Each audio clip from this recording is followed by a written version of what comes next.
오늘은 주님을 알고 기억하고 전하기라는 제목으로 말씀을 함께 나눠보도록 하겠습니다. 네, 신명기는 출애굽 이후에 40년간의 이 광야의 여정을 마친 모세가 광야에서 태어난 신세대 이스라엘 이 백성들을 위해서 광야 생활을 회고하며 이 약속의 땅 가나안 땅에서 지켜야 할 하나님의 법, 율법을 세 차례의 긴 설교를 통해서 상기시켜주는 내용으로 이루어져 있습니다. 자, 그런데 오늘 말씀을 보는데 신명기 6장 이 10절에서 25절은 총 두 단락으로 우리가 나눌 수가 있습니다. 먼저 첫 번째 단락은 10절에서 19절까지로 나눌 수 있는데 이스라엘이 이 가나안 땅을 차지하는 것을 먼저 다루고 있습니다. 그것은 여호와의 선물이며 여호와가 이스라엘 조상에게 한 약속을 지킨 결과라는 것입니다. 그럼에도 불구하고 여호와께서는 현 세대에게 몇 가지 금령을 전달을 하십니다. 이 두 번째 단락 20절에서 25절까지는 후세를 위한 그러한 가르침을 담고 있습니다. 만약에 이스라엘 후손이 묻는다면 아비는 무엇을 알려주어야 할까라는 주제를 가지고 본문에는 이 과거의 이야기와 그리고 현재 명령이 담겨 있습니다. 이 출애굽에서부터 가나안 정착에서까지의 이 과거의 사건이기도 하지만 이 율법 순종, 하나님 말씀의 순종이란 현 세대를 위해서도 여전히 유지되어야 하는 그러한 법들입니다. 즉, 이 이스라엘 후손을 율법 순종에 참여함으로써 이 출애굽 사건에 함께 참여하게 하는 것입니다. 자, 이전에 쇠마 이스라엘이라고 말하는 이 교육에 대한 명령 이후에 10절 이후로는 가나안 땅에서 벌어질 수 있는 이런 일탈의 가능성을 염두에 두고 경고하는 말씀이 나옵니다. 이 10절은 히브리어 베하야라고 시작을 하는데 이 표현은 뒤이어서 나오는 미래에 일어날 일을 이끄는 그러한 서문의 역할을 하게 됩니다. 이어서 이 저자인 모세는 여호와께서 이스라엘을 반드시 가나안 땅으로 인도하실 것이라는 점을 계속 강조합니다. 여호와께서 이스라엘을 가나안 땅으로 인도하시는 그 이유가 여기에 이어서 10절 이후부터 11절까지 나오는데요. 가나안 땅은 내게 주리라 맹세한 땅이라고 소개를 하는데 이 여호와를 주어로 하는 맹세는 창세기 24장 7절 말씀에 아브라함 이야기에서 우리는 볼 수가 있습니다. 이 밖에도 이 땅을 약속하신 그런 언약 체결을 우리는 여러 군데에서 우리는 고려를 할 수가 있습니다. 그리고 이 10절 이후로 11절 이하에는 여호와께서 그 약속한 땅에 있는 것을 또한 서술을 합니다. 가장 먼저 여기에는 크고 아름다운 성읍, 이스라엘이 들어가서 건축을 한 것이 아니고 이미 가나안 사람들이 이미 축성을 한 것이었습니다. 그래서 이 11절은 또 아름다운 물건으로 가득한 집을 서술을 하고 있는데요. 그것은 역시 이스라엘이 채운 것이 아니었습니다. 여기에 나오는 이 가득한과 채운이라는 단어는 동일한 어근을 사용을 하고 있는데요. 이를 통해서 이 모세는 한편으로 가나안 땅이 풍요롭다는 점을 그리고 다른 한편으로는 이스라엘이 노력 없이 풍요로움을 누릴 수 있게 될 것이라는 그러한 점들을 강조를 했습니다. 그리고 추가로 여기에는 히브리어 토브를 어근으로 하는 단어가 계속 빈번하게 나오고 있습니다. 이거는 처음에는 이 성의 아름다운 모습을 그리고 이후에는 이 집에 있는 물건이 좋다는 것을 묘사를 할 때 사용을 되고 있는데 여기에서 우리는 주목할 것이 하나가 있습니다. 모세는 가나안 땅에 있는 것을 분명 아름답고 좋은 것이라고 표현을 하고 이스라엘이 그것을 누리게 될 것이라고 말을 합니다. 반면에 우리는 또한 이스라엘이 그곳에 들어가 진멸해야 한다는 명령도 듣게 될 것이라고 말합니다. 이것은 이 진멸의 범위를 굉장히 진지하게 고민해야 할 필요성을 야기합니다. 하나님만 그 범위와 그리고 정도를 정하실 수가 있죠. 이 밖에도 11절에는 이스라엘이 차지하는 땅이 여호와의 은혜로 하나님께서 주신 은혜로 주어진 것임을 표현하기 위해서 이스라엘이 백성들이 하지 않은 것을 계속 반복해서 기록이 되어 있습니다. 건축하지 않은 성읍, 그리고 채우지 않은 집, 그리고 파지 않은 우물, 그리고 심지 않은 포도원과 감람나무, 이것은 생명을 보호하고 유지하는 데 굉장히 기본적인 것들입니다. 우리가 말하는 의식주인 거죠. 그런데 이스라엘이 이 가나안 땅에 들어가서 가나안 족속의 것을 차지하며 배불리 먹을 것이다. 본문에 나오는 이 배불리라는 단어는 히브리어 사바라는 단어로 먼저 어근을 사바라는 단어의 어근으로 사용을 하고 있습니다. 그런데 이것은 10절에 기록된 맹세하다. 이 맹세하다는 또 히브리어 샤바라고 하는데 이것과 연결이 되어서 언어 유희를 하고 있습니다. 사바와 샤바. 그래서 이 이스라엘이 배불리 먹는 것을 여호와의 약속이 이루어지고 있는 것과 연결을 시키고 있는 것입니다. 다시 말하면 이스라엘이 가나안 땅에서 사바, 배부를 수 있는 것은 여호와의 샤바, 여호와의 맹세가 있었기 때문이다 라는 것을 강조하기 위해서 모세는 이러한 언어 유희를 하게 된 것입니다. 그런데 갑자기 12절에서부터 어조가 바뀝니다. 모세는 이스라엘에게 조심하고 그리고 잊지 말라라고 명령을 합니다. 여호와를 설명할 때 십계명의 서문과 유사하게 출애굽과 계속해서 관련시키고 있습니다. 10절까지는 여호와께서 우리에게 약속하신 이스라엘 백성들에게 약속하신 그 맹세 그런 것들로 이제 가나안 땅에 들어갈 수 있었다면 12절 이하에서는 이제 가나안 땅에서 이스라엘 백성들이 마땅히 행해야 할 것들을 이야기를 하고 있습니다. 먼저 첫 번째로는 여호와를 잊지 말아야 한다라고 말을 합니다. 여기에서 나오는 이 히브리어 동사 샤카흐라는 단어가 있는데 이것은 굉장히 중요한 단어라고 합니다.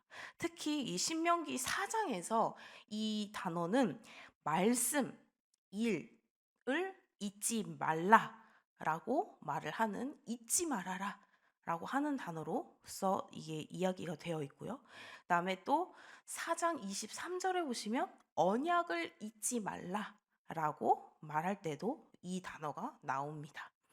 신명기에는 계속 말씀, 여호와, 언약 이것이라는 목적어만 바뀌고 있을 뿐이며 따라서 이 말씀에 대한 망각은 여호와를 잊는 것이라고 생각을 하고 이 언약을 잊는 것과 같다고 말을 하고 있습니다. 이스라엘이 가나안 땅의 축복을 누리는 가장 중요한 조건은 출애굽의 이 대업을 이루신 여호와를 잊지 않고 기억하는 것이다 라고 모세가 이야기를 하고 있는 것입니다. 그리고 이스라엘은 여호와를 경외하며 그를 섬겨야 한다고 13절에 이야기를 하고 있습니다. 13절은 경외하다와 그리고 섬기다라는 동사보다 내 하나님 곧 여호와라는 이 목적어를 앞으로 배열을 해서 먼저 강조를 시키고 있습니다. 그리고 14절에서는 이 여호와를 경외한다는 말이 무슨 뜻인지를 금령을 통해서 표현을 하고 있습니다. 너희는 다른 신들 곧 내 사면에 있는 백성의 신들을 따르지 말라. 그러니까 우상 숭배를 하지 말아라. 이런 뜻이죠. 그래서 이것은 복수 형태로 이제 나오고 있습니다. 단수 형태의 금령과는 구별되는 그런 이야기입니다. 여기에는 이 다른 신들을 따르는 것을 경고를 하고 있죠. 경고를 하고 있는데 우리는 이것을 히브리 성서에서 더욱더 명확하게 관찰을 할 수가 있습니다. 여기에는 이제 다른 뒤라는 단어의 아헤림이라는 단어와 그리고 신 엘로힘이라는 이 단어가 연이어서 두 번씩 기록이 되어 있습니다. 이방신 숭배를 굉장히 강하게 거부를 하셨고요. 그리고 여호와 숭배를 다른 방식으로 강조를 하신 것입니다. 그렇게 쭉 이어지고 그다음에 15절에서는 왜냐하면으로 시작을 해서 이 이방신 숭배를 거부해야 하는 이유를 서술을 하고 있습니다. 이것은 우리가 잘 알고 있는 이 10계명의 제2계명을 수용한 것입니다. 너희 중에 계신 너희의 하나님 여호와는 질투하는 하나님이신즉, 그리고 우상 숭배에 따른 대가를 경고조로 언급을 하고 있습니다. 너희의 하나님 여호와께서 내게 진노하사 너를 지면에서 멸절시킬까 두려워하노라. 이로써 우리는 12절에서부터 15절에 10계명이 굉장히 중요하게 기록되고 있음을 우리는 알 수가 있습니다. 또한 16절에서는 이제 광야에서의 이스라엘이 시행착오를 시행착오를 굉장히 많이 했었죠. 이러한 시행착오를 굉장히 많이 했던 이러한 상황들을 언급을 하면서 시험하지 말라라는 명령이 이제 복수의 형태로 나오게 됩니다. 시험하다라는 이 동사의 주어는 일반적으로 여호와로 나오기는 하지만 일부 광야 이야기에서 이 이스라엘 백성들이 시험하는 주체로 기록이 되었습니다. 우리가 알고 있듯이 정말 하나님이 계시느냐? 그러면 증거를 보여라. 그래서 물을 지팡이로 내리쳐서 물을 하게 하기도 하고 또 모세가 없는 사이에 또 정말로 아론에게 말해서 정말로 우리에게 이 신이 있냐? 그러면 우리에게 형태를 보여달라. 이런 식으로 해서 결국 만들어낸 게 금송아지를 만들어내고 이렇게 하나님께서 하신 그 시험이 아니라 이스라엘 백성들이 말한 그런 하나님을 시험하려고 했던 그러한 시험들을 이야기를 하고 있는 것입니다. 그래서 이러한 일부 광야 이야기에서 이스라엘이 이렇게 시험하는 주체로 기록이 되었는데 이 경우에 이스라엘 백성들은 이제 대단히 부정적으로 묘사가 되었죠. 그런데 이 부정적으로 묘사가 된 이유는 이스라엘이 이제 아까 말씀드렸듯이 하나님을 불신하면서 계속해서 하나님을 증거하는 것을 나타내어라 라고 이야기를 했기 때문입니다. 이 본문의 지명으로 언급되는 이 마사라는 단어는 시험하다라는 이 동사의 명사형으로서 이스라엘의 이 불신을 가리키는 대표적인 장소였습니다. 이제 이스라엘은 이렇게 여호와를 시험해서는 절대로 안 되며 그리고 여호와의 율법을 지켜야 한다라고 모세가 17절에서 앞부분에 이야기를 쭉 나열하고 이제 왜 그랬는지 이야기를 마지막으로 하고 있습니다. 율법을 지켜야 한다. 하나님을 시험하지 말아야 한다. 이렇게 계속 이야기를 하고 있는 것이죠. 자, 여기에는 이 삼가 지키라 라는 말이 나오는데 이것은 동의어 반복을 통한 계속되는 강조로서 반드시 지키라 라는 명령을 의미합니다. 이게 12절에서도 한 차례 기록이 되어서 잊지 않도록 유의해야 할 점이라는 것을 보여주었다면 이 17절에서는 그것을 또 다시 한번 반복해서 강조를 하게 됩니다. 계속해서 모세는 이 이스라엘 백성들에게 정직하고 선량한 행위를 요구를 하고 있습니다. 덧붙여서 정직하고 선량한 행위의 기준을 여호와의 눈이라고 제시를 합니다. 바꿔 말하면 모세는 여호와께서 모세에게 전한 이 토라를 여호와의 눈에 합당한 기준으로 제시를 합니다. 여기에서는 특별히 이 토브라는 단어와 동일한 어근을 갖는 용어가 세 차례나 나와서 먼저 선을 행하는 것, 그리고 복을 받는 것, 그리고 아름다운 땅을 차지하는 것을 언어의 유의로 계속해서 연결하고 있습니다. 자, 이렇게 20절 이하에서는 이스라엘 이 후손들에게 가르쳐야 할 것을 계속해서 언급을 합니다. 그래서 모세는 여호와의 율법을 뜻에 관한 여호와의 율법의 뜻에 관한 이 문답을 통해서 율법의 본질이 절대로 왜곡되어서는 안 된다라는 것을 이야기를 하며 계속해서 강조를 하고 있습니다. 이 단락에서는 계속해서 이런 것을 반복해서 출애굽과 그리고 이 땅의 정복이 나오는데, 이것은 구약 성경에서 굉장히 중요한 위치를 차지하고 있습니다. 그러나 이 이스라엘 백성들이 가나안 땅에 거주함에도 불구하고 애굽에서처럼 살아간다면 어떻게 될까요? 똑같이 되겠죠. 그 예전과. 그래서 여호와의 율법은 이스라엘이 이 출애굽을 한 후에 가나안 땅에 정착해서 살아가며 애굽의 삶의 방식으로 절대로 돌아가지 않도록 하는 굉장히 중요한 그러한 기준이 됩니다. 하나님께서 이 율법 준수를 이토록 강조하시는 이유가 바로 하나님 자신을 위한 것에만 있지 않다라는 것입니다. 이 이스라엘을 향한 하나님의 바람에 있다는 것입니다. 이는 우리가 우리 하나님 여호와를 경외하며 항상 복을 누리게 하기 위하심이며, 또 여호와께서 우리를 오늘과 같이 살게 하려 하심이라. 24절의 말씀이죠. 그리고 마지막으로 이 본문에서 여호와의 율법 준수를 의로움과 연결을 시킵니다.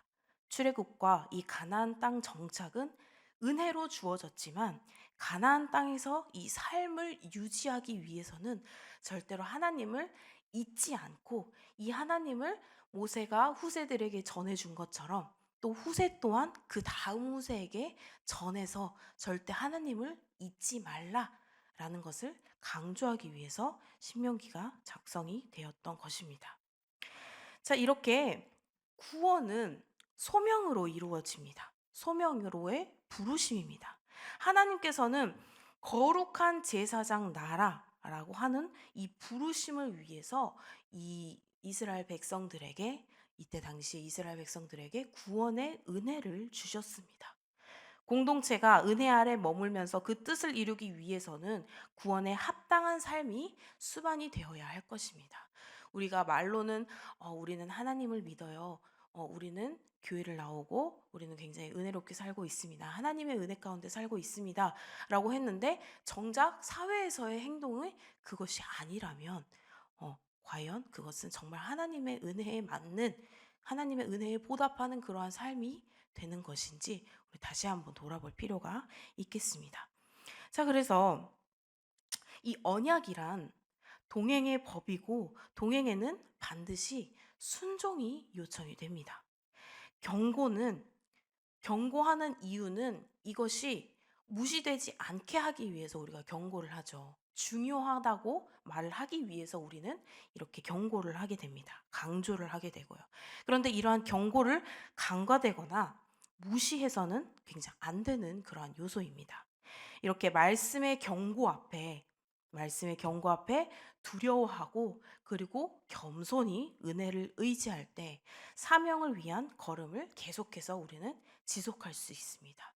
이 모든 것들은 이 말씀 안에서부터 시작된다는 것을 우리는 굉장히 중요하고, 우리도 강조하고 우리도 경고로서 꼭 알아야 하는 그런 것들입니다. 우리 성도님들께서도 주님을 우리는 물론 알고 있습니다. 우리가 성경을 보면서 하나님께서 어떤 분이신지를 우리 어느 정도는 알고 있습니다. 하지만 우리가 알고 있는 이 하나님을 한 번 더욱더 주님을 더욱더 알고 주님을 잊지 않고, 그리고 이스라엘 백성들처럼 주님을 시험하지 않고, 또 주님이 누구신지 어떠한 분이신지를 또 우리의 다음 세대들에게 알려주면서 주님께서 가르쳐 주신 사명이 무엇인지, 그 사명을 잘 감당하고 있는지, 또 감당하고 있다면 우리는 어떻게 감당하고 있는지를 다시 한번 돌아보는 그러한 오늘 하루가 되었으면 좋겠습니다. 그래서 그 안에서 주님의 은혜를 물론 받고 있는 것을 알고 감사하고 있지만 더욱더 깊게 주님과 만나는 그러한 오늘 하루가 되셔서 주님의 은혜 가운데 더욱더 감사하고 주님의 은혜를 더욱더 풍성하게 누리는 그런 우리 귀한 성도님들이 되시기를 주님의 이름으로 소망합니다. 기도하시겠습니다. 우리를 구원하시고 우리를 언제나 불러주시는 주님 감사합니다. 우리의 사랑이 얼마나 큰지를, 주님의 사랑이 얼마나 큰지를 우리는 항상 기억하고 그 주님의 사랑에 대해서 언제나 전하려 노력하려 하오나 주님의 뜻대로, 주님 우리의 뜻대로 되지 않을 때가 많습니다. 그 안에서도 우리가 주님의 뜻을 잘 분별하고 있는지를 깨닫고 주님께서 주신 그 진리의 말씀대로 잘 전하고 있는지 언제나 주님께서 살펴주시기를 원하오니 주님 우리에게 지혜를 허락하여 주시옵소서.